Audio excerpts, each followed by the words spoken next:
Pagan TV is dedicated to education about modern pagan religions and is committed to the protection, welfare, and guardianship of the rights of all people to worship as their hearts and minds dictate. Modern Pagan TV considers education of the non-pagan public and of our own world community about pagan religions to be of paramount importance and encourages open dialogue across all platforms with the understanding that all voices have an equal right to be heard. Modern Pagan TV encourages participation in multiple spiritual events as the tradition and the individual deems appropriate, and maintains that courtesy and open-mindedness and not denigration are paramount to any discussion. So sit back or join in. Modern Pagan TV is streaming live. The pitch got higher, all the drums went out to the edge, and it got higher, and it got loud, and the girls were out screaming and, shrieking and dancing. And when it got to this peak, it just stopped, dead silence. It was beautiful. Thank you! Here we are live on Modern Pagan TV. This is my co-host Carmen. And this is my co-host Drake. And we're excited to be here tonight. It's a beautiful... And I'm glad we're live and not dead. That's good, yeah. Well, we might do a zombie show someday. That'd be really fun. I think we should do, maybe down near Samhain we could do a zombie show. That'd be great. I think it'd be a good theory. Then get my makeup stuff out. We could have loads of fun. Well, anyway, we got a lot of exciting stuff going on tonight. Yes. Spring here in Denver. It's beautiful out there. It's a lot earlier than normal. So I don't know how it is in the rest of the country. Sure would be nice to have some rain. Yes. So anybody who's in the Denver area, a little prayer for rain will not be totally inappropriate. Yeah, I tell you, I made ribs for the family last night. I so wanted to cook them on the Barbie. I couldn't. The county I live in is under a fire ban. Well, I know. It's like the grass is so dry. I'm kind of afraid of walking too fast for fear I might give off sparks and start a fire. It's like it's really bad. So, yeah, water would be good. Mom, I live on the side of a mountain there, and it's all grass. And, what was it, last week at one night, 2 o'clock in the morning, somebody shooting off fireworks. And I didn't sleep the rest of the night because all I visualized was that mountainside just, half a block from my house going up in flames. Yeah, it's terrible. And that was right after that fire down in Conifer. Colorado's had more than its fair share of fires this early. Yes. It's not good. Yeah, definitely. So let's see. Tonight we've got some exciting things. Mm-hmm. Kathy Higgins is going to be joining us. We're going to be talking about... I think we're going to be talking about substance abuse, but not like the pro-substance abuse, like the downside of it. So it's like that'll be good. And we've got Rebecca McCallum. I'm probably butchering the name. I'm really sorry. But we've got Rebecca and Mark are going to be Skyping in from the Heart of Leo Dog Rescue Group, which sounds totally interesting. Okay. So that'll be good. Well, let's get started off with. Looks like we're going to need to go to astrology. Yes, indeed. So here's our astrological report for the week.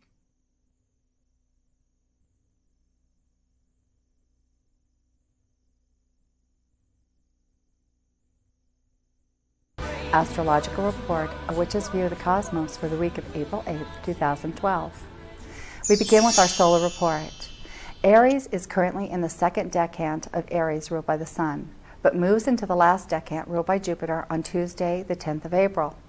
As the Sun moves into the last decant of Aries ruled by Jupiter, the refinement of Aries' power and force is asked to integrate into a higher purpose. If this journey of the Sun has not transmuted the warlike qualities of Mars and the ego of the Sun by the time it reaches the decant of Jupiter, then it gives birth to fanaticism driven by force. But if the Sun has moved through the decant and refined and developed an understanding, then this energy expresses as a force for correcting imbalances in the world. And now for our moon report. The moon is diminishing or waning, and we begin our week with the moon in Scorpio on Sunday, April 8th. The moon goes void of course Sunday evening at 10:56 p.m. and enters the sign of Sagittarius at 7:12 a.m. on Monday the 9th. The moon leaves Sagittarius on Wednesday, April the 11th at 3:06 a.m. and enters Capricorn at 9:02 a.m. the same day. On Friday, April 13th at 9:05 a.m. the moon goes void of course and enters Aquarius at 1:48 p.m. And now for our retrograde watch. Planets in retrograde. Mercury went direct on Wednesday, April 4th at 4:11 a.m., but we remain under the retrograde storm until Thursday, April 12th, when the remainder of the retrograde energy finally dissipates. Mars remains retrograde in Virgo until Saturday, the 14th of April. And Saturn continues retrograde backwards motion through Libra until June 25th. Pluto turns retrograde on Tuesday, April 10th in Capricorn. And now for our planet tracker. The movement of the planets from one sign to the next. Mercury is in Pisces currently, and Venus is in Gemini. Mars is in Virgo. Jupiter is in Taurus. Saturn is in Libra, retrograde. Uranus is in Aries. Neptune is in Pisces. Pluto is in Capricorn, turning retrograde April 10th. Now for magical timing and moon rites. We have a diminishing moon during this period. This phase of the moon, along with solar and planetary aspects, support introspection and examination of our personal relationships and responsibilities to those relationships. We are free to start new projects by Thursday. Dream work, journeying, and discussions around dream work are supported during this week. This is Kat Lindgren, and on behalf of Modern Pagan TV, I would like to thank you for joining us for another segment of Flying Through the Skies, A Witch's View of the Cosmos Astrological Report. And we look forward to seeing you next week.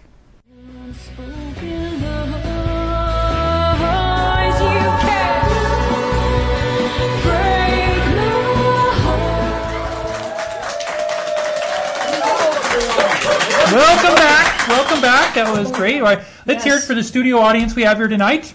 I have to tell you guys, I love our studio audience. When we were doing the astrology, everybody played so well with us. Yeah, we were doing it. Okay, you see the beautiful planets? Let's try it now. Ooh. See, I told you. Clouds. Oh. See, that's great. Hey, wait, go ahead. Ready? Mana. Perfect. Hey, if you want to be in the studio audience, all you have to do is get a hold of us. If you're going to be in the Denver area on a Tuesday night, we'd love to have you through here. Indeed. So it's loads of fun. And if you can't, you can just Skype in. Yeah, that's and we would love to be able to talk to you, over Skype. You can also do the live chat thing and everything too. Mm-hmm. And I do have to say, we tried right at first having us involved in the live chat, but it's really hard to talk and try to read the screen as it's going through. So we don't actually do that. We have somebody who kind of vets the questions and sends them out to us if anything comes up. So you still can get through us. We just have to kind of go through a process, because otherwise we're sitting here doing this the whole time and the show doesn't really look all that interesting. Yeah, especially since, the two of us have to get right down there to read it. And you don't want to look at the top of our head on the... Yeah, especially mine. Okay, so normally you guys may be wondering where Laura is. Unfortunately, Laura had a death in the family and had to leave, and so we're very sorry for that, and we miss her.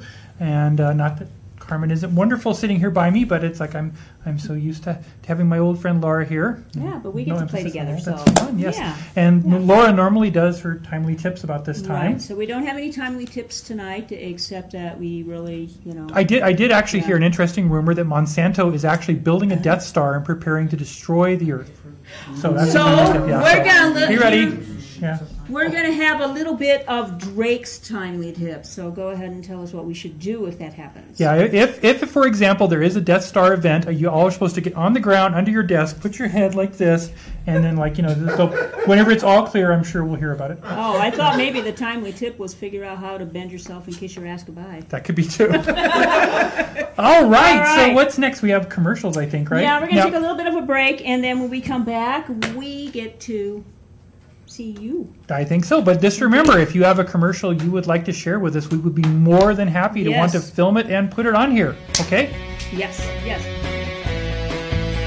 I'm chasing twisters down an avenue. You're watching Modern Pagan TV. If you'd be interested in advertising on our program or becoming a sponsor, please email info@modernpagan.tv. We'll be right back after these important messages. Same communication to your unspoken lies. You can't break my heart. Hey, Sarah. Oh my gosh, she's so cute. Been doing like I taught you. Love the new tattoo, Sarah. Dude, that's Sarah. Who's the Sarah? girl in the pink shirt. That's the girl I was telling you about. Theater 2 on your left. Hey, Sarah. What color underwear today? Hey, Sarah. So when are you going to post something new? Anything you post online, anyone can see. So think before you post. Hi, I'm an atheist. And I'm a Christian. What are you reading over there? Oh, Harry Potter. It's good stuff. Oh, we don't like that. That's not good. Well, why not? Well, it's got all that violence and stuff in it. People die. We can't have this. Young kids are reading this. Well, yeah, but aren't there entire chapters in the Bible there about cities being laid to waste and stuff? Well, yeah, but I mean, it's for a good reason. I mean... Yeah, sure. Yeah. All right, sex. There's tons of sex in that, I'm sure. Secular book. It's got to be sex. Actually, there's no sex whatsoever in the Harry Potter series. All right, well, magic. You can't deny magic. Tons of magic. Devil and magic go hand in hand. I mean, come on. What exactly do you call it that God does? Miracles. Right, so he says something and then something mysteriously happens. Yeah, pretty much. Magic. That's magic, right? Scooby-Dooby-Doo, where are you? The world is going to end now. Hey, what do you think you're doing? I have begun a new religion. Here is a pamphlet. Clearly states the path of enlightenment is worth $20 to me. Why, that's completely within your right. Have a nice day.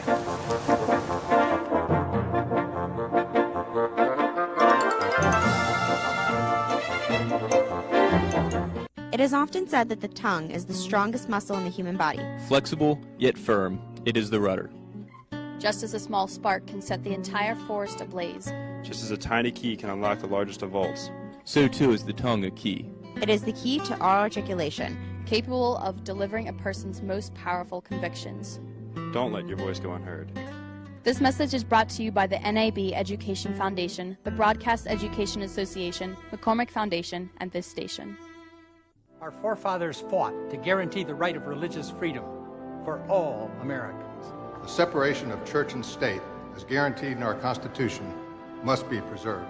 Each day, men and women in our military are being denied this right. How can we let this happen in the greatest nation in the world? The Military Religious Freedom Foundation is leading the fight for justice for our noble and honorable soldiers, Marines, sailors, airmen, and veterans. As we continue to fight in the courts, in the media, and in the minds and hearts of our fellow citizens, we need your support. Please donate to the Military Religious Freedom Foundation by going to militaryreligiousfreedom.org. Your generous tax-deductible pledge will help protect religious freedom in America.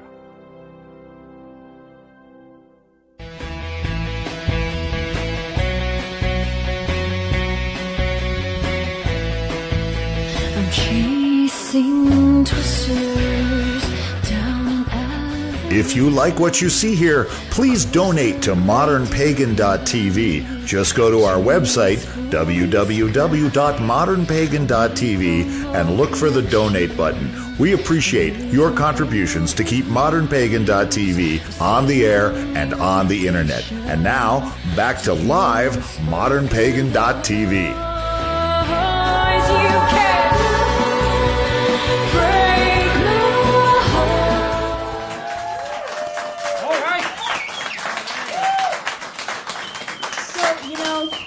We've got those commercials, and we have the same commercials all the time. If you guys want to see a new commercial, you can advertise with us. That's right. Yep, just go to the website, and you'll find the right connections and links and That's whatnot. That's right. You can come to this beautiful studio and film it right here. This is great. Oh, and speaking of that, this beautiful studio uses electricity. It uses water. It uses all kinds of things, and we, have somebody who's footing all the bills right now, and we'd like to be able to help out. So push that donate button and just do it. We're at least as much fun as a YouTube video anywhere else, right? So people donate to that. We're live. Yeah, we're live, and this is your show. You're part of it. You can you can film. You can Skype in. You can text in. You can do whatever you need to do. And if you want to be on the show, heck, just ask somebody, we'll let you be on here as long as you aren't too crazy. You have to be like this crazy to be on the show, so it's like, it's kind of, as long as you aren't any worse than me, they'll probably let you be on here.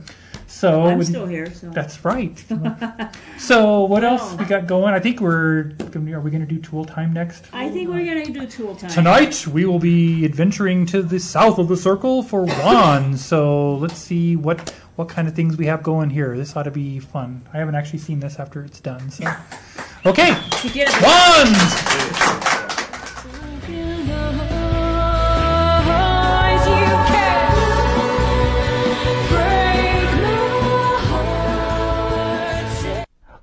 Oh boy! It's the Spellflex 2000, made from virgin nerd wood, with custom hand grip. It's not just a stick, it's a wand. Let's try this baby out. Wingardium Levioso. Wait, custom grip. Wingardium Levioso. Wonder if they put batteries in this thing. Wingardium Levioso! Rise, fly, my pretty. Oh, I am disturbed by your lack of faith. Yeah, who's your daddy now, Darth Vader? Who's your daddy? Ha ha ha! Oh, I can hardly wait. Let's see what else we can do. Oh, Accio Sphere. No. Accio Globe. Oh, yes. Oh, something heavier would be good. Accio Brick. Oh, nice! Hello and welcome to Ye Old Tool Time. I am your host, Drake. This episode we take a journey to the south of the circle for the element of fire and the tool known as the wand. Once more I'm going to address the argument of the wand being a tool of air and the sword a tool of fire.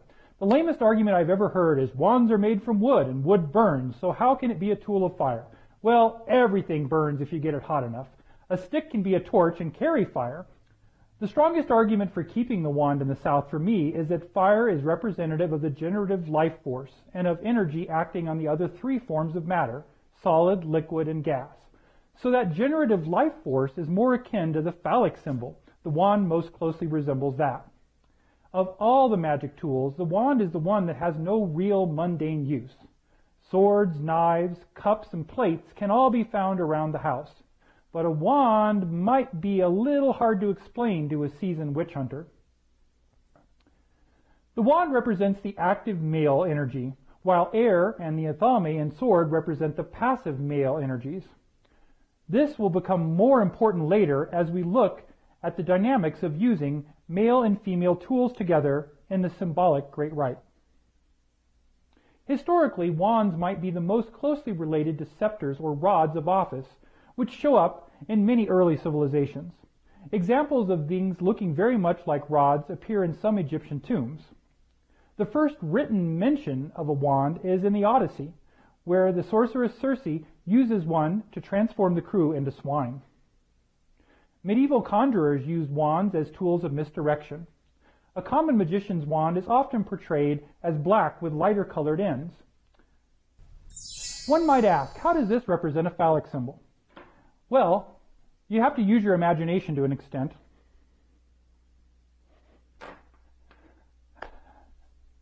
Some say the magic wand might be a cultural memory of a shaman's drumstick.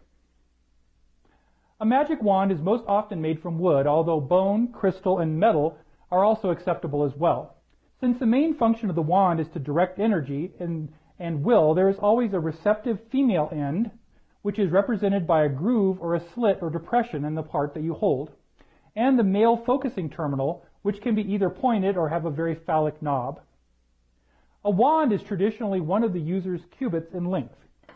The cubit is the length from the elbow to the tip of the middle finger. And you can see there, that's my wand. There are many theories on the proper wood for a wand. Some say it should be ash or rowan or even oak. Others might use any of the sacred trees of the Celtic mythos.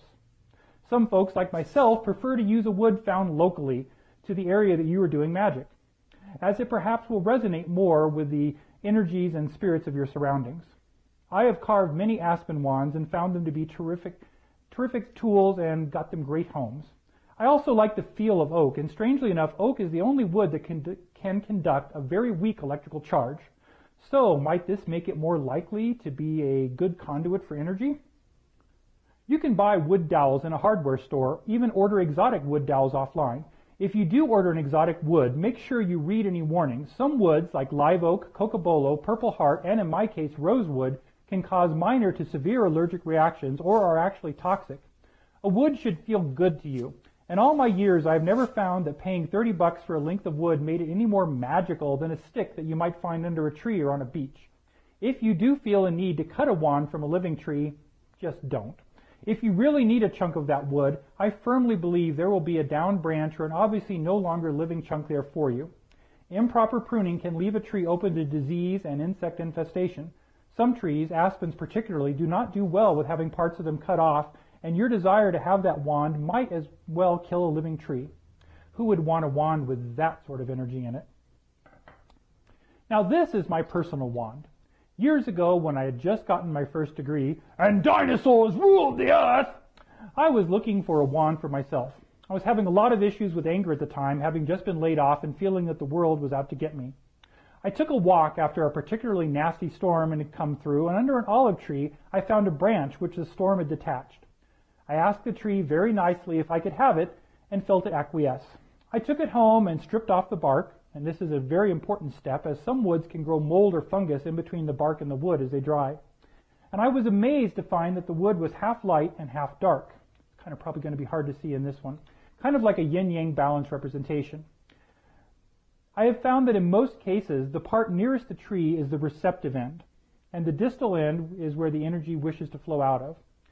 Once I used my boline to cut it to length and carve the male and female ends, it took a few minutes with sandpaper and then buffing with a rough cloth to get some petroleum jelly on it, and that's the best and most natural waterproofing I've ever found. I use it all the time. Later a friend came over and the remaining bit matched her cubit exactly, and she made a wand from the leftover chunk. Now olive wood is known for being a wood of peace, so I think that was very fitting that I found that in a time when I was dealing with kind of negative energy and anger. Now this is a crystal wand I purchased at a rock show many years back. Now some people will have a wand for every element. This would be a stone wand if you did that. A water wand might be a glass or metal tube filled with water. An air wand could be a hollow bone or a piece of bamboo, or my favorite example is flute. A wand is an example of what you can do with some mad carving skills. I used to carve unicorn wands and oak wands with acorn tips, even wands with metal or stone inlays, until I realized I was making about $2 an hour doing it, not counting the Band-Aids. Now next time we'll look at my staff. We're going to look at staves, and the program after that will be a special episode on the tools you will need to make your own tools. Until then, remember, it's not the size of the wand, but the magic in it.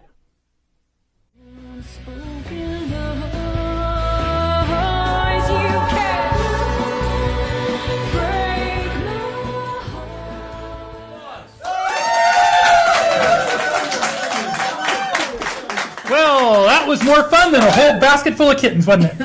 All right, so. Well, I've got to tell you, when I make a wand, I don't look for specific woods because I don't know what they all are. What I do is I just look at the ground and find a wand. I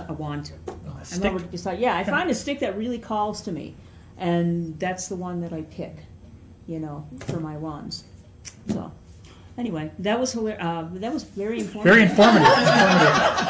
Yeah, I think this is how we're going to get our whole educational status. I think with this Drake's Tool Time right there is going to be number one educational thing.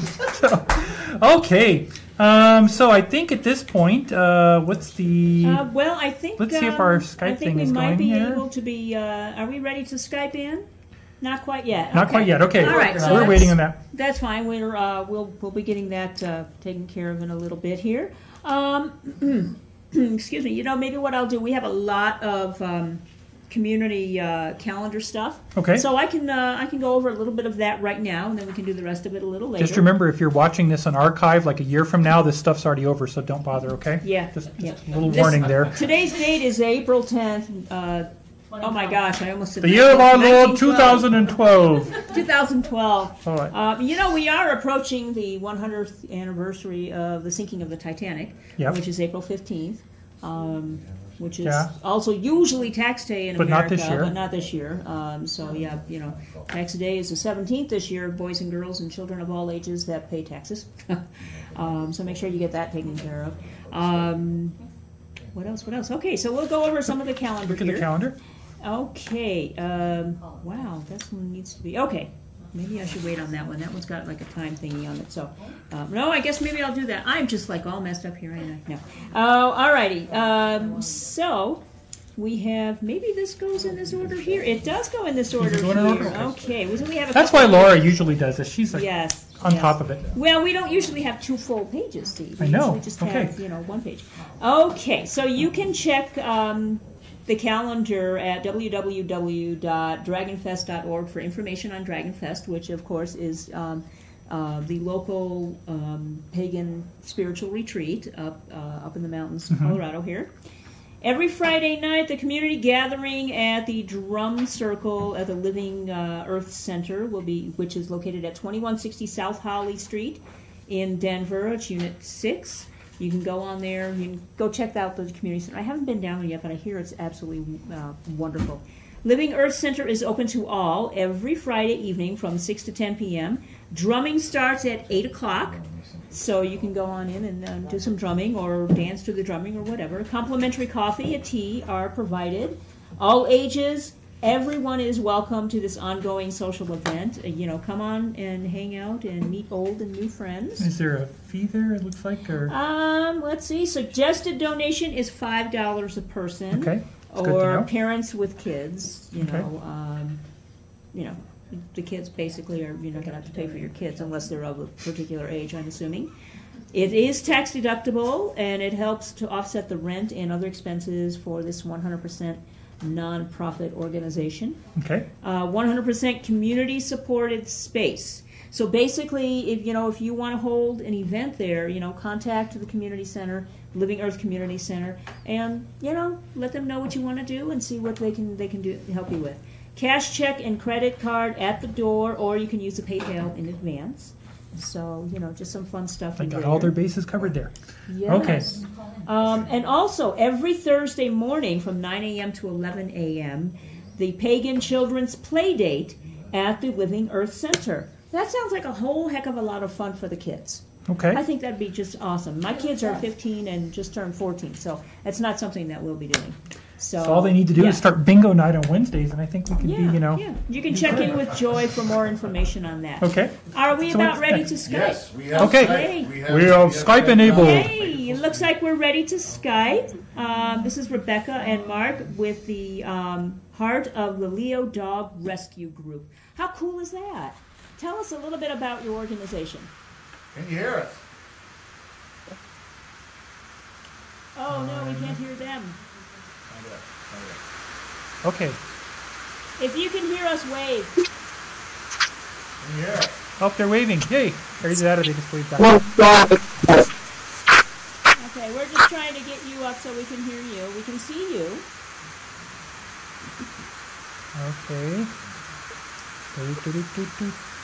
I love technology. Technology saves. Yes, every now and then Skype doesn't want to play right. So. Okay. All right. I think we might need an.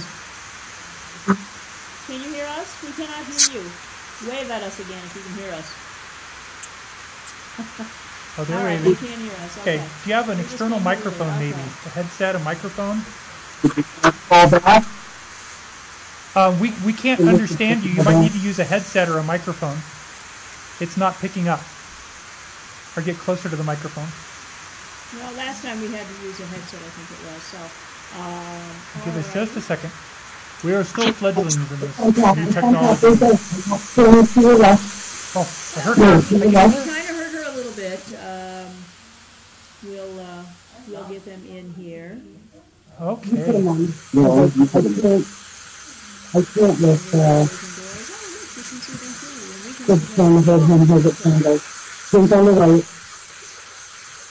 Okay, we're going to get this going, guys. I promise.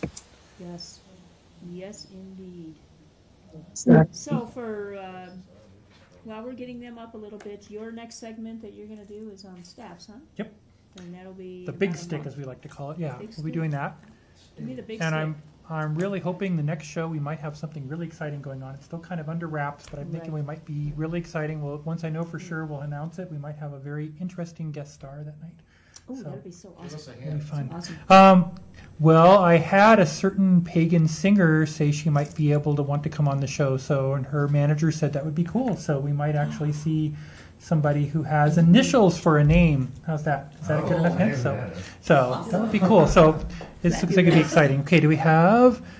It's a cute puppy. We love the dog. We're still getting it up, boys and girls. Okay. I don't think you can hear me. Can you hear me? Yes. Yes, we can hear you. Yes. Okay. Yes, so let's share a mic. It's kind Hi. of an odd feeling here, but we can hear you. Okay. All right. So tell us a little bit about your organization. Well, we're an Earth Spiritual Sanctuary. We're open to the public. We have a prayer pole and a sacred circle on the hill. We have miles and miles of trails. We welcome anybody to visit anytime, even though they'll have to excuse the fact that the front part looks like a tornado hit it. We've been really, really busy through the winter setting things up because the dog portion of the rescue was opened quite suddenly. We rescued one and we saw the conditions and we saw how many were dying every day, and we decided to do all that we could. Oh, that's awesome. That's awesome. Now, where are you located? We're located in Howard. We're between Salida and Canyon City on Highway 50, and we're actually up past a subdivision called Acres of Ireland. Okay, and And that is here in Colorado. Up towards the Twin Sisters, the goddess herself. Okay, awesome. All right, that sounds so great. And I just love that. I love to hear things like that. When people think about our four-legged friends and other critters on our that share our planet, and take it upon themselves, to take care of them, even if they don't have the means. It's one of those things that it just kind of falls in your lap. You don't think you think to yourself, well, how are we going to do this? It needs to be done. Somehow or another, the money comes in. And so, do you have dogs for adoption? Is that what we're trying to? Yes, we want to find them forever homes. We want to help them on their individual life journeys. Okay. We firmly believe that they reincarnate, that they have very strong souls, and they come here over and over to help us. And a lot of the ones that are being euthanized over and over, and they're just waiting for that connection, for love fulfilled, for circle complete. And if we can help them on that journey, it really makes us feel better about the whole thing, because it's really, really bad, the amount of pets that are being killed right now. How many dogs do you have there presently? We're down to 8 adoptable adults and 8 adoptable puppies. That's very good.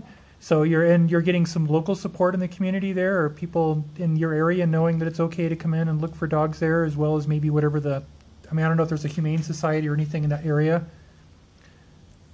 Are you getting local people coming? That kind of got garbled, but I think you were asking if it's local people in the area that adopt. Is that correct? Yes. Are you getting some local support too, as well as the pagan community? We do have some local support. We also we've adopted dogs as far as Salt Lake City, Utah, Roswell, New Mexico. We have leaving within the next week or so. We just delivered a dog to Taos, New Mexico. Mount Crested Butte is another one.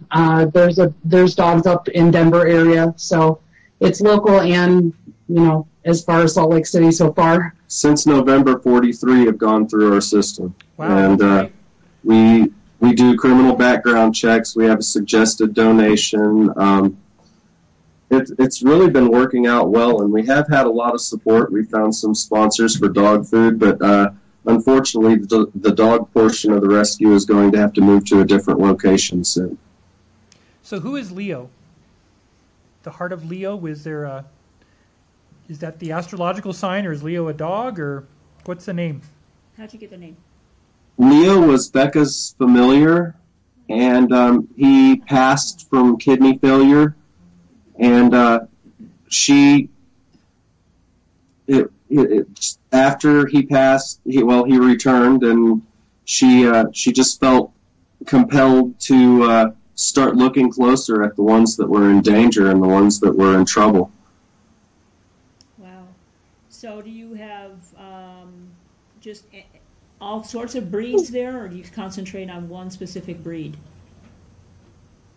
We're all breed. We have been trying to focus on larger dogs because the smaller dogs have a lot more advocates in the shelters and they get adopted out a lot easier. So we try to pick the black dogs, which have a terrible time in shelters, the bully breeds, the dogs that really nobody wants, and we wait until the very, very last minute to tag them. So they've had a full chance to be exposed through the channels in the shelter. And if the shelter cannot find them a new home, or if they've been declared too fearful or too shy or something like that, we will step in and save them at any time that we can. Oh, that is awesome. I love that. I love hearing that. That's fabulous. Well, best wishes to you and good luck. I think we'll have a connection to probably, you guys have a website, or did it be on there? Or?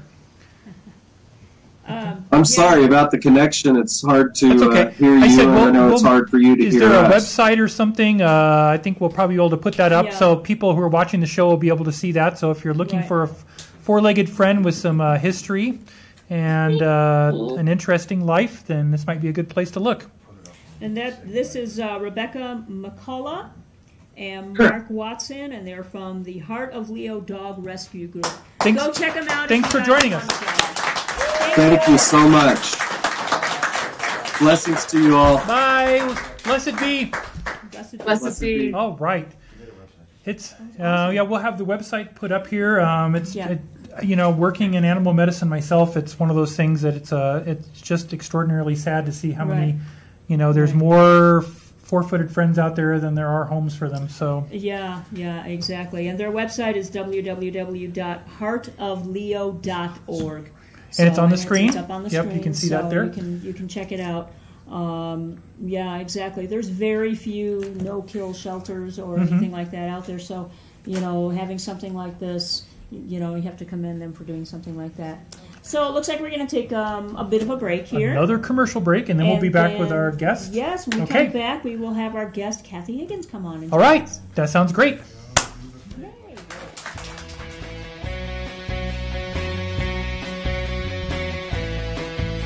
I'm chasing twisters down avenue. You're watching Modern Pagan TV. If you'd be interested in advertising on our program or becoming a sponsor, please email info@modernpagan.tv. We'll be right back after these important messages. Same communication to hear unspoken lies. You can't break my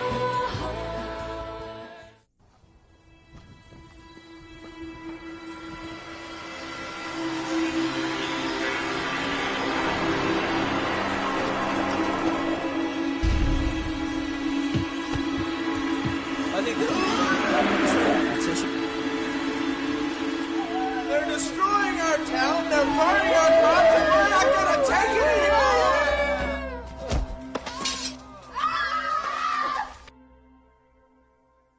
Wicked witches. People have believed in witchcraft for centuries, and in the Stuart era, we just loved accusing innocent people of being witches. Have you had an accident that wasn't your fault? Trip or fall at work?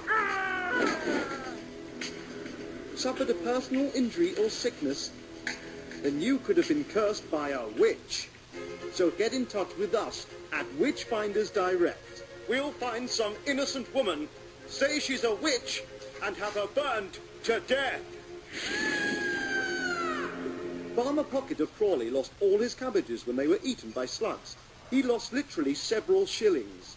So he called in witchfinders. And we decided the slugs had been sent by the strange old woman who lived in the village. Yes, her. It wasn't me. Yes, it was. She's old and warty and looks a bit evil, don't you think? So we had her dragged away and given a fair trial. Do you have a cat? Yeah. Then thou art a witch. She was put to death, and her cat sent to prison. So if you have anything go wrong in your life, call Witchfinders direct. We'll find some innocent old woman and blame her for it.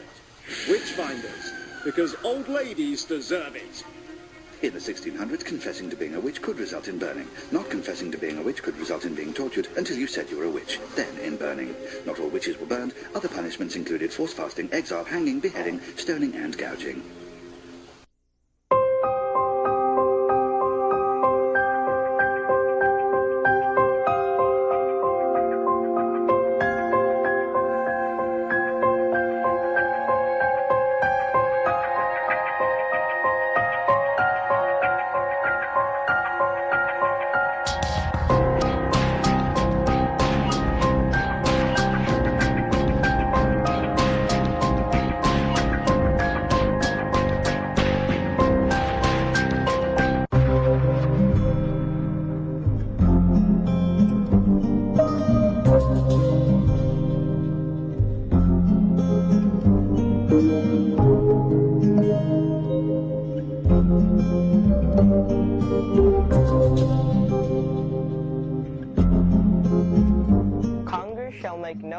Respecting an establishment of religion, prohibiting the free exercise thereof, or abridging the freedom of speech, or of the press, or of the right of the people to peaceably assemble, and to petition the government for a redress of grievances. We can believe. We can believe. We can believe. We can believe. We can believe. We can believe. I have the right to believe. I have the right to believe. I have the right to believe. I have the right to believe. I have the right to believe. I have the right to believe.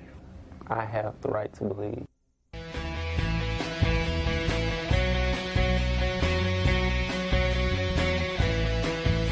I'm chasing twisters down alleys. If you like what you see here, please donate to modernpagan.tv. Just go to our website, www.modernpagan.tv, and look for the donate button. We appreciate your contributions to keep modernpagan.tv on the air and on the internet. And now, back to live modernpagan.tv.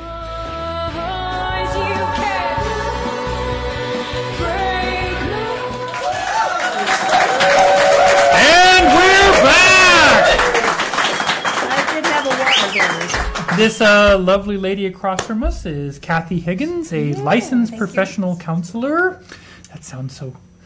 We like to just call her like Counselor Troy on Star Trek, yeah. Mm-hmm. Yeah. I don't have the uniform. I'm now envisioning you in the uniform, so it's okay. You know, I work at a costume shop when I'm not here. I can help you with that. Can I get one of those? Because I think that would really impress my clients if I came in that would be so dressed totally as cool, Counselor Troy. You know, in Florida, we went to a dentist office called Starfleet Dental, and everybody there wore Starfleet uniforms, and they had the rooms all set up so they looked like Starfleet things. It was the coolest thing. I wanted to get my teeth done just because it was Starfleet Dental. I think I should do that. So, but anyway, why don't you... I am looking for a new name for my business. Yeah, Starfleet Counseling. That'd be great. Starfleet Counseling. I'm sure Paramount wouldn't be bothered by that at all. I'm sure that would go over well with people. They take me seriously then. Mm-hmm. You know, unlike now. Well, you'd probably get a lot of people with some very interesting problems to come talk to you about. I think that maybe perhaps there might be some of those like lizard guys coming after me. I don't know. I've had a few of those. Yes. Trials and tribulations. There you go. So why don't you tell us a little bit about yourself?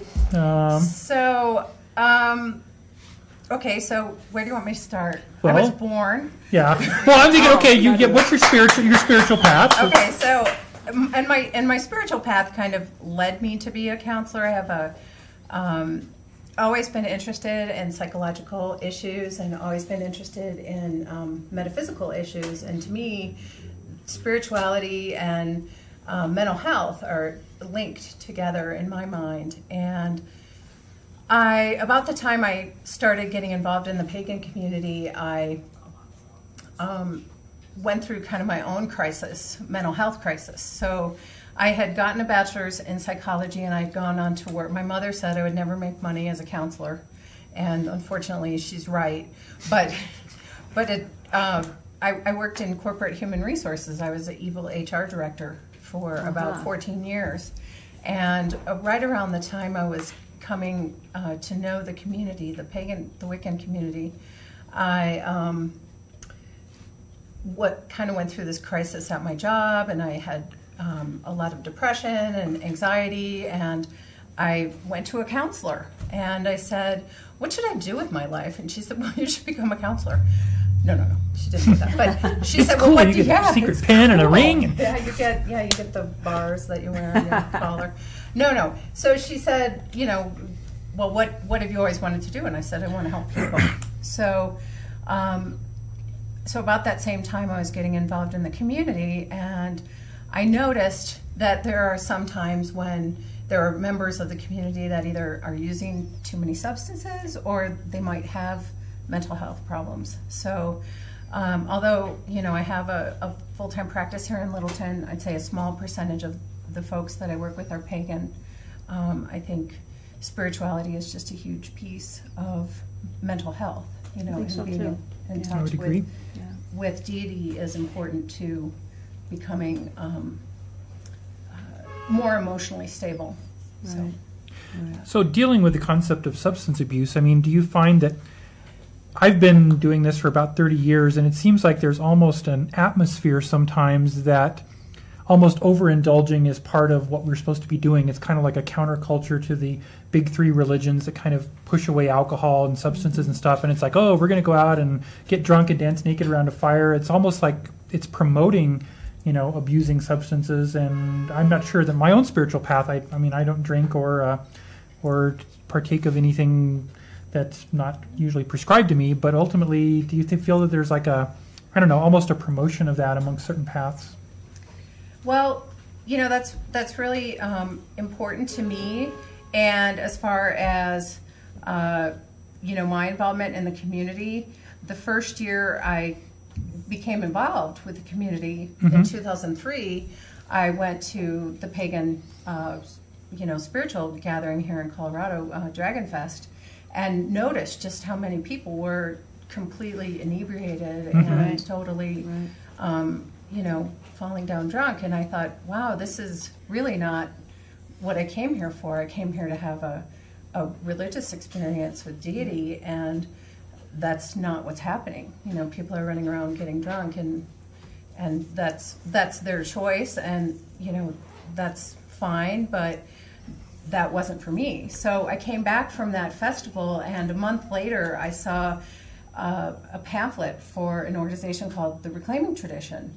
And on the pamphlet it said, we will conduct our classes and rituals drug and alcohol free, so that safe and sacred space may be available to all people. So I thought, wow, this is great. This is what I want. People who are serious about doing magic and doing it sober, and really having a great experience. So that same year, I went to my first Reclaiming Witch Camp in Texas, and I have to tell you, a whole week went by and 65 people did not get drunk or use drugs and had an amazing experience, and it was probably the best magical, experience I've had. So I think it's always been the way I've really pushed in my own students, that if you learn to kind of change your consciousness on an internal level and through meditation and through other types of things, you probably really don't need to use the outside stuff to make use as a crutch for that. But and it's difficult because, I think so much in our society we see, it's in movies, TV and stuff like that,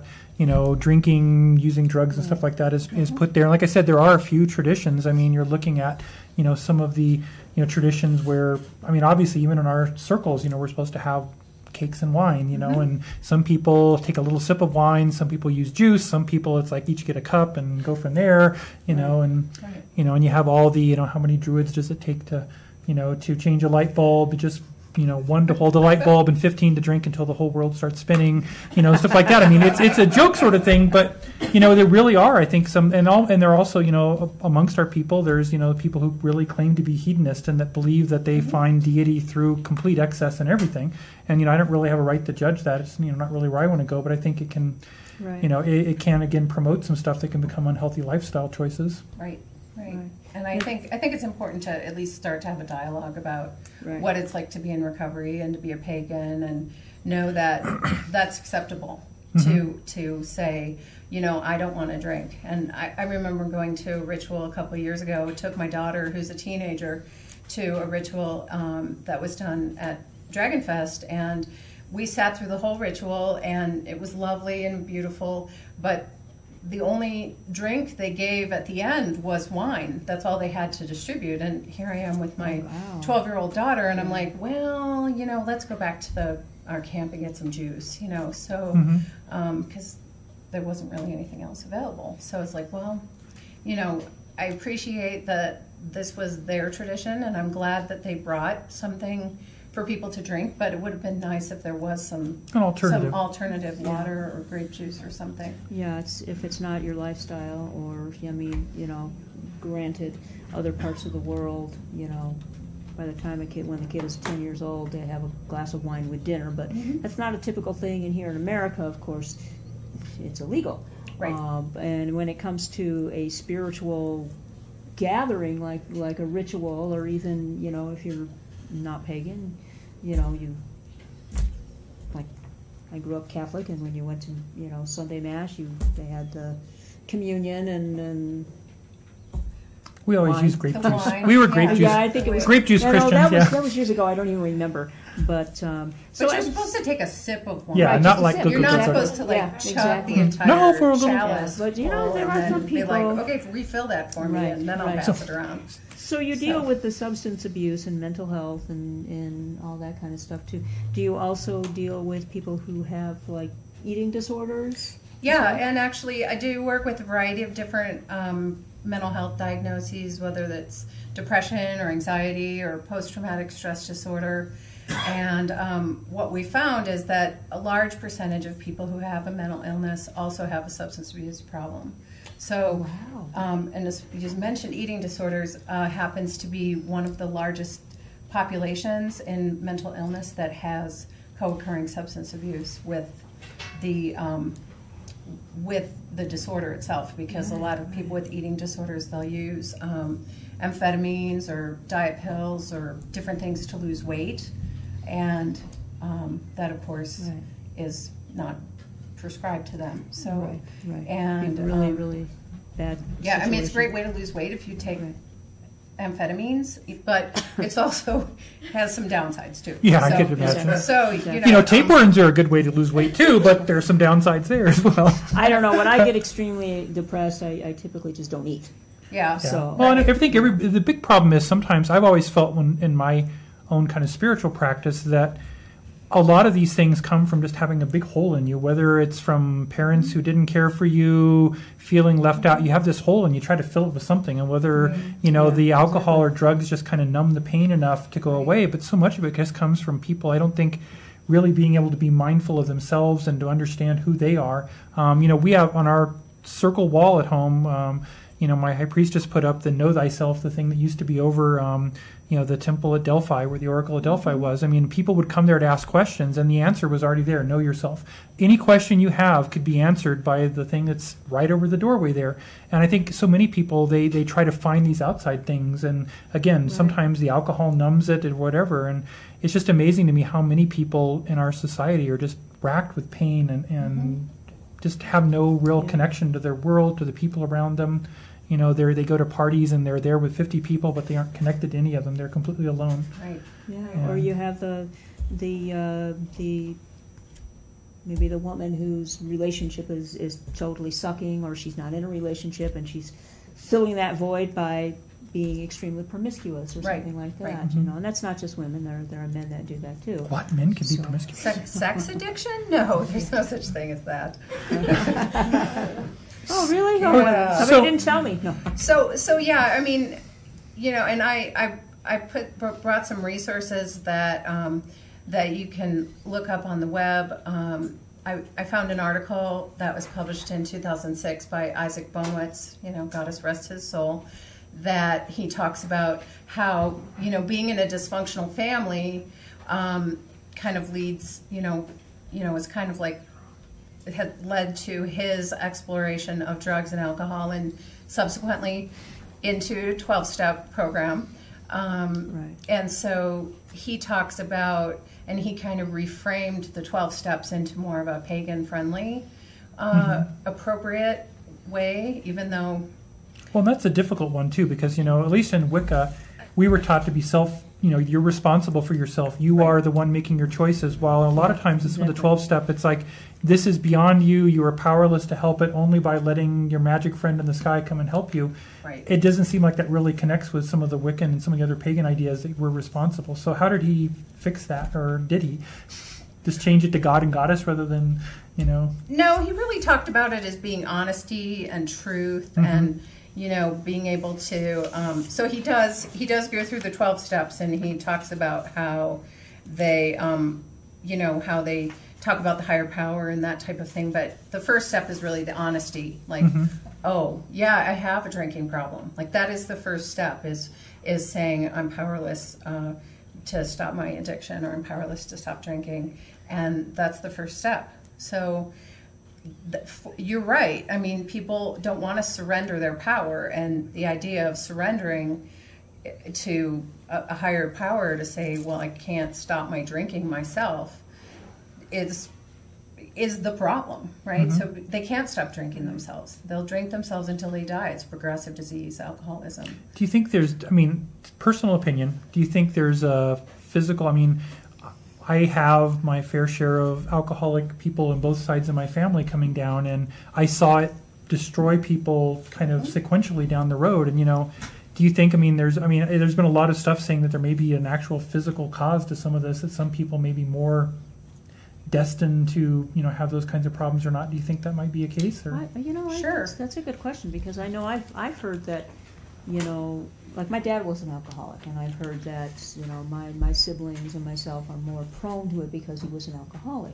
Is this something that is a hereditary thing, or is this something that's environmental? Well, yes. The answer is yes. People have a predisposition or a genetic trait and a genetic basis for being able to drink and not have to pay the consequences later. Luckily, I was born with the ability to drink alcohol and then immediately vomit. So that stops me from drinking. So it doesn't stop me from being addicted to other things, thankfully.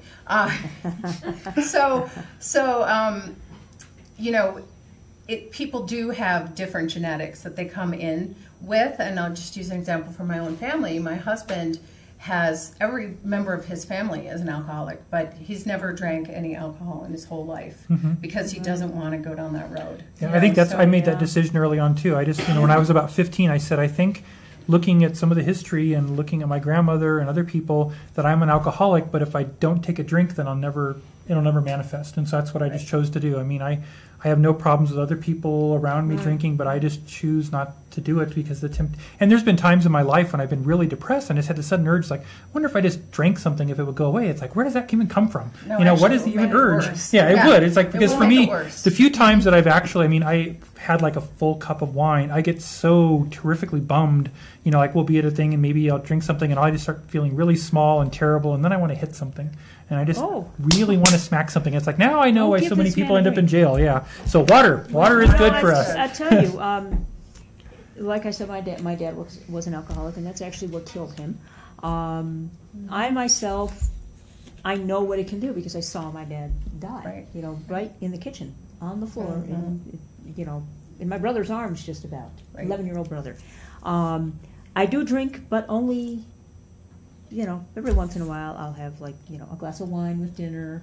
I'm not one of these people that's prone to become an alcoholic. If we go to a party, I'll have a few drinks, but my body suddenly tells me, this doesn't taste good anymore, and I'm done. But, I think that because I have a higher tolerance, and it's got to be because of my father, but I've never I maybe drank enough twice to get drunk. But I wanted to make sure. My big thing is not so much it is what happened to my dad, but also the fact that I want to know what happens to me. Mm-hmm. Right. And I think from a magical point of view, it's like exactly. I've always been taught that I am responsible for what's going on, and I never want to be in a point where I don't have my own self-defense, my own choices of what I'm going to make, and that I can wake up with, without any underwear and wondering where I've been is not something a magical person really should do. It's like you should always be responsible for things. Without my underwear and no, yeah, it would be. If you're to do that, you may as well have. Why your underwear and why I don't have underwear on. So yeah. Okay, I'm really interested. You and I have had lunch a while back, and we talked about the type of therapy you do, the DBT. I wanted to talk about that maybe a little bit too. Could you share something about that? Because it's really kind of interesting to me. I'd not heard about it too much before that.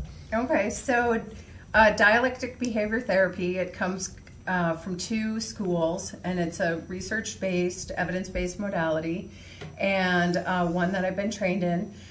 But to back up, going back to the story of when I got involved in the community, I'd gone through this kind of my own personal mental health emergency, and I went to a counselor and I had to learn the DBT skills because I needed them to keep me alive, and I needed them because, I was miserable, and I needed to learn how to moderate my emotional states and deal with, everything that was going on with me. So I learned it out of necessity, and it's a treatment that was designed in '93, I believe, by Dr. Marsha Linehan at the University of Washington, and she really kind of took everybody else's work, that all the giants of cognitive behavioral therapy before her, and drew all those things in, and then she put on top of that mindfulness and Zen Buddhism, which is just awareness of the present moment as it is. So us sitting on the show, being present and being here is the key to, being in your life and being present, in my mind with the God and the Goddess, and spiritually present. So I really resonated with that when I learned it, because I can't live in the future, and if I wallow in the past, I'm just going to think of all the mistakes I've made, and I'm going to think of all the regrets that I have. And I don't want to think about all the regrets. I want to go out and make new ones. Okay. Yeah, so I like the way you put that, because, I think I'm going to start living like that. Yeah. Forget about the past. It's over. It's done with. You can't do anything with it. Yeah. You can learn from it. Just like Rafiki said, yep. Yeah, there you go. Don't worry. Be happy. Yeah. So, in this process, is there? To explain it to somebody who's still kind of, do you think the most useful thing that a person like just watching the show could maybe learn early on before they would? Is there any kind of thing you could share with us? I think what you talked about earlier, the know thyself, the awareness, is the hugest piece of dialectic behavior therapy, of mindfulness, is being aware of yourself and being aware of what's happening. So, for instance, one of the paths that I've studied in and been initiated in is the fairy tradition.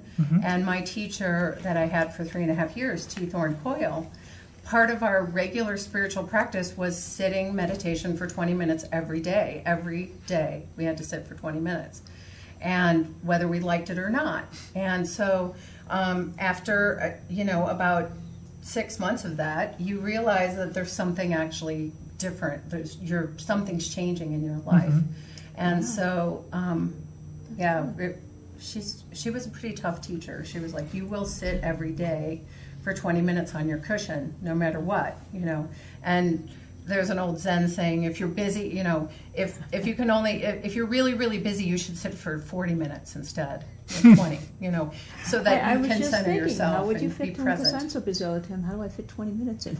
Well, and that's it. For so many of us, I think, any kind of spiritual practice, when I was first getting involved in Wicca, I was in a place where I didn't really have a social life, which I'm not sure why that is, but I had the time every day to do meditation and do that stuff. And so many people, I talk to students like, well, I just can't do that. And it's like, how many of us sit for 20 minutes in front of Facebook, for God's sakes? I'm or guilty in front there. of television. Yep, and do some mindless activity. Yeah, when you say Okay, you I don't guess have I the have time. the time. Yeah, you don't have the time. I mean, there will be there'll be a place that and you don't ever find time. Time is not something that you look under the couch and say time is there. You make time. Right. You have to set Honey, it aside. did you see that time? I left it on the kitchen table. Yeah. So you said about environment versus genetics. Right. There is an environmental link, and I was reading a couple articles that say that early stress in life as children and early exposure to drugs. Obviously kids are exposed to drugs when they're 12 or 13, but or even younger. and even earlier sometimes. And so it's really important as parents and as pagan parents to let our children know that there's dangerous, things out there, and some of them can kill you or make you insane. I had a kid when I was at the mental health center. I worked in a mental health center for 2.5 years. You were talking about hearing voices. This kid was huffing, and he was 18, and I won't tell you what huffing is so that you won't go out and do it, but after a couple of times of huffing, he started hearing voices, and he became completely psychotic, and he didn't get better. He's going to have to be on meds, maybe for the rest of his life, because it burned up his brain, parts of his brain. So sad. So sad. Yeah, it's definitely I tell you, my kids, I have a 15-year-old and a 14-year-old, and anytime the topic of drugs or anything come up, I'll always ask, has anybody approached you? Right. And so far, my 14-year-old has said nobody's approached her. And my daughters are pretty honest about things with us, especially something that they know is so important. But my 15-year-old has said that people have, her classmates or whatever, schoolmates have asked her, hey, we're going to go out and smoke some weed. You want some? And she goes, no thanks. I don't do that. Well, that's a good thing. I mean, it's so prevalent in schools. I know that they bring the dogs into my daughter's school about every month or so and let them run through. And it's like, when we were kids, it's like, man, it's like we had somebody's got a whole stash of bubble gum. Oh my God, the teachers are all pissed off. It's like, I can't even imagine. There were few kids who used, marijuana and stuff. But we knew who they were. You didn't hang out with them. We called them debts. They were like the debts to society. It's like, oh, don't hang out with the debts. But it was, it's just strange to think that it's so very prevalent and so very available. And like I said, unfortunately in my life, and I have seen way too many lives destroyed. I've seen marriages destroyed even by just pot. People who have gotten so into it that they spent every cent and started, sucking out the kids' funds to go buy the stuff. It destroys lives. It destroys things. And, other things, cigarettes. My grandfather died of lung cancer. I've got many loved ones who have died of emphysema, lung cancer. It's all over. And again, I think we just have to, we're supposed to be the temples to the god and goddess, and we have to make sure we don't put things in the temple that you wouldn't want to see your deities, have to suffer through. Right. So I agree with that too. So let's think of something happy. Now it's like I'm feeling a little bit bummed right now, but yeah, sorry, I would give you a drink, but I'm going to do it counseling, so I don't. And it doesn't work for me that way. I'd be like, I'd be over there smacking the cameraman. Maybe some chocolate though. Chocolate is good. Chocolate is good. Chocolate has two chemicals in it that are addictive. Chocolate is awesome. Yeah, and they're both. Make you feel really good. So it's easy to get addicted to chocolate. And in addition to the sugar, because some people have a sugar addiction too. So. Well, do you think like addiction in general? Okay, so I don't drink, I don't do drugs, but I have like 10,000 little toy soldiers. Have I just transferred my addiction to something else, do you think? I'm not going to give my opinion on that. Okay. What do you think? And in a great therapeutic way, what do you think about that? Do you think, is that a problem for you? I think I have a definite lead poisoning addiction. Is that a problem for you? Well, only because I don't have enough soldiers. I have like probably 1,000, but there's still some shelf space left, so I think I could probably get a few more. Soldiers. Having seen the recent little painting that you did, Drake, of the spider, I was like, oh my gosh, my spider phobia is back. I've done all this therapy to get rid of it, and now I see yours. I'm really good at doing spiders. Spiders, oh my gosh, now I have my phobia is back. Well, I want to thank you very much for coming and sharing. Again, the website is there. And so, well, thanks. was a delight. We'd love to have you back again another time as well. Okay. So, I know you've got a lot of interesting points of view on Greek deities and stuff like that. Maybe we can schedule another time and talk about your connection to the to the Greek gods. Talk about that at some point. Okay, Thank you for having me on. Thank you. Thank you. Exactly. Well, we're going to go to a break, and then we come back. We'll finish off the community calendar. I'm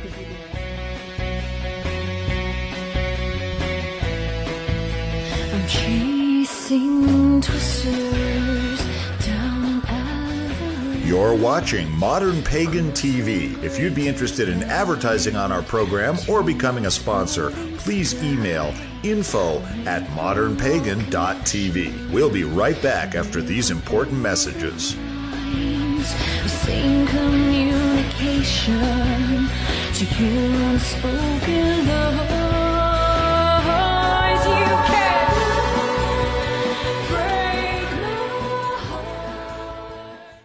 Hey, Sarah. Oh my gosh, she's so cute. Been doing like I taught you. Love the new tattoo, Sarah. Dude, that's Sarah. Who's the girl in the pink shirt? That's the girl I was telling you about. Theater 2 on your left. Hey, Sarah. What color underwear today? Hey, Sarah. So when are you going to post something new? Anything you post online, anyone can see. So think before you post. Hi, I'm an atheist. And I'm a Christian. What are you reading over there? Oh, Harry Potter. It's good stuff. Oh, we don't like that. That's not good. Well, why not? Well, it's got all that violence and stuff in it. People die. We can't have this. Young kids are reading this. Well, yeah, but aren't there entire chapters in the Bible there about cities being laid to waste and stuff? Well, yeah, but I mean, it's for a good reason. I mean... Yeah, sure. Yeah. All right, sex. There's tons of sex in that, I'm sure. Secular book. It's got to be sex. Actually, there's no sex whatsoever in the Harry Potter series. All right, well, magic. You can't deny magic. Tons of magic. Devil and magic go hand in hand. I mean, come on. What exactly do you call it that God does? Miracles. Right, so he says something and then something mysteriously happens. Yeah, pretty much. Magic. That's magic, right?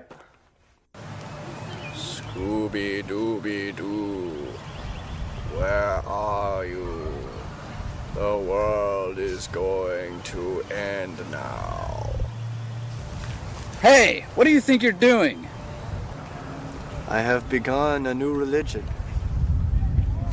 Here is a pamphlet. It clearly states the path of enlightenment is worth $20 to me.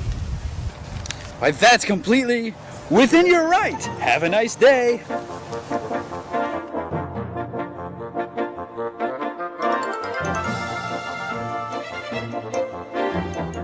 It is often said that the tongue is the strongest muscle in the human body. Flexible, yet firm, it is the rudder.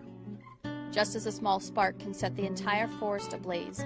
Just as a tiny key can unlock the largest of vaults. So too is the tongue a key. It is the key to all articulation. Capable of delivering a person's most powerful convictions. Don't let your voice go unheard. This message is brought to you by the NAB Education Foundation, the Broadcast Education Association, McCormick Foundation, and this station. Our forefathers fought to guarantee the right of religious freedom for all Americans. The separation of church and state, as guaranteed in our Constitution, must be preserved. Each day, men and women in our military are being denied this right. How can we let this happen in the greatest nation in the world? The Military Religious Freedom Foundation is leading the fight for justice for our noble and honorable soldiers, Marines, sailors, airmen, and veterans. As we continue to fight in the courts, in the media, and in the minds and hearts of our fellow citizens, we need your support. Please donate to the Military Religious Freedom Foundation by going to militaryreligiousfreedom.org. Your generous tax-deductible pledge will help protect religious freedom in America.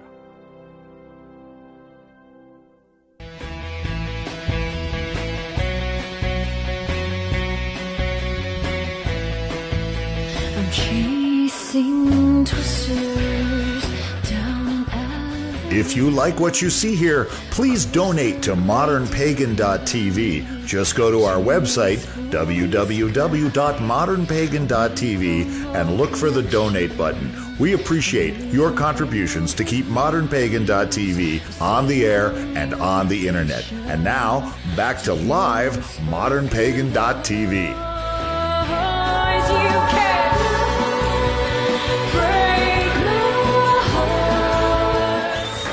All right. Good to be back. Okay. We got some awesome stuff coming up. Okay. Okay. So we'll tell you about the community stuff, and then we'll tell you about our stuff. Okay. So some of the community stuff, the rest of the community calendar. Inanna Fair is going to be Saturday, May 19th. From 1 to 4 p.m. and it'll be at the Mercury. The Hermes Cafe. No. Take two. Mercury Cafe at 2199 California Street in Denver. So if you happen to be around, join them. The COA Festival dedicated to the goddess of love and healthy sexuality. The free admission, 18 and older only event. So I should hope so. No. Entertainment, readers, healers, body art, and all kinds of door prizes. So you gotta go check it out. I need a new door. So that'd be good. I do too. Well, actually, our doors are okay. If you would like to participate at the event, a reader, healer, artist, entertainer, or whatever, let Amber know. And she's also looking for door prizes. You can contact her at Amber _ let me get this right here and take off my glasses so I can read it a little bit better here. Amber _ Zeta, that's Zeta, at yahoo.com. Her phone number is 720-341-6027. You can check her out on Facebook under the name Amber Zeta. Okay. All right. Then we've got Crafting with the Moon classes. Okay. First one will be Sunday, April 29th from 2 to 4 p.m. And then the next one is Saturday, May 12th from 2 to 4 p.m. That's going to be at Spiritwise, which is 6590 South Broadway in Centennial, Colorado. It is a practical magic class where you're going to be able to learn how the lunar energies can assist in meeting your goals. That sounds like an awesome class. Cool. This is the place where arts and crafts meet lunar mysteries. Part glitter, part play, part goddess. Come and have a ball, and it sounds like just the right thing for me, let me tell you. Just remember whatever show it was. I don't know. I always seem to have glitter around me. Class fee is going to be $33, folks, which includes the crafting materials, and you can feel free to add items as you feel appropriate to your needs. Earth Temple. That's mine. Right. Let's see. Earth Temple is a long-standing open circle. We actually have one of the Earth Temple Board of Directors here in the audience with us. Do wonderful open work. It's open to anyone of the pagan persuasion, or even not. They've actually had students who've come and just observed when they're doing classes and stuff. The next one is going to be, they usually celebrate the new moons, and the new moon is going to be on April 21st. And that's going to be held at their new location at the Full Moon Books Event Center. And that's 9106 West 6th Avenue in Lakewood. So that's going to be there. And then it's a nice center, too. The next exciting thing is going to be May 5th. That's Beltane. And I am actually one of the presenters for Beltane, Open Beltane. We always have a great time. This is an 18 and above ritual. All of Earth Temple rituals now are 18 and above, not because they're naughty, but just because it's more for, people who want to really focus on deeper meditations and stuff like that, where like a 5-year-old running around with a bubble wand is not exactly appropriate for that. But our Beltane is actually a little bit naughty, so we have lots of fun. We do all kinds of, it's usually about 2 hours long, and we have music and dancing and a good time. So anybody here been to one of our Earth Temple Beltanes? Yes. You have fun? Okay, so and that one is actually going to be at a different place. The location for that is going to be, let me see here in my old eyes, that is going to be at the Wheat Ridge Active Adult Center. And that's going to be at 6363 West 35th Avenue. And is there a place that people can look online to find a schedule for this? Only on the Yahoo group. A Yahoo group, yes. There's a Yahoo group called Earth Temple. You can look that up. Do they don't still post it on any of the other... yeah, post on Colowican and Colopagan. Colowican and Colopagan. If you're local, you might want to look at that. Those are both Yahoo groups. So there's 3 different Yahoo groups. You can find the information, and we'll go from there. So let's see what else is going. Who does? Sacred Stone Circle has a full community page. Sacred Stone Circle, and what's the address for that, sir? SacredStoneCircle.org. SacredStoneCircle.org has a community page with all this stuff on it. So there's a lot of S's. So, no, it's now, like there's a lot of calendar stuff here. Yeah, I think the next two is good enough. So yeah. the next show we'll do some more. So excuse me. Alrighty. Well. Okay, I'll let you talk about next week's show. Okay, next week's show we got some exciting thing. One of our local musical groups, Heartbeat, is going to be on. Pardon? Oh yeah. Let's try that again. One of our local groups, Heartbeat, is going to be on. Okay. And it's exciting. I've actually heard them a couple times, and it should be very enjoyable. So they put together a very good show. Yep, it'll be, and it's always good to see people that you've actually known in the community being musical and sharing like that, and actually being good at it. I mean, I've seen plenty of people try to share their music after a few of those by the campfire. Yeah, not so good. So it's exciting to have people who actually have some talent and be sharing. Okay, indeed. So I think that'll probably wrap it up for tonight, don't you think? Yes, I think so. Okay. And Laura should be back with us next week. Okay, and I'm looking forward to seeing her again. Crafty Kitchen Witch next week. So. And I'll be back on the second Tuesday of next month with my staff and possibly an exciting musical guest as well. So, okay. Say good night to the people, Carmen. Good night to the people, Carmen. All right. Good to have you. Thanks a lot, guys. And Mary meet again.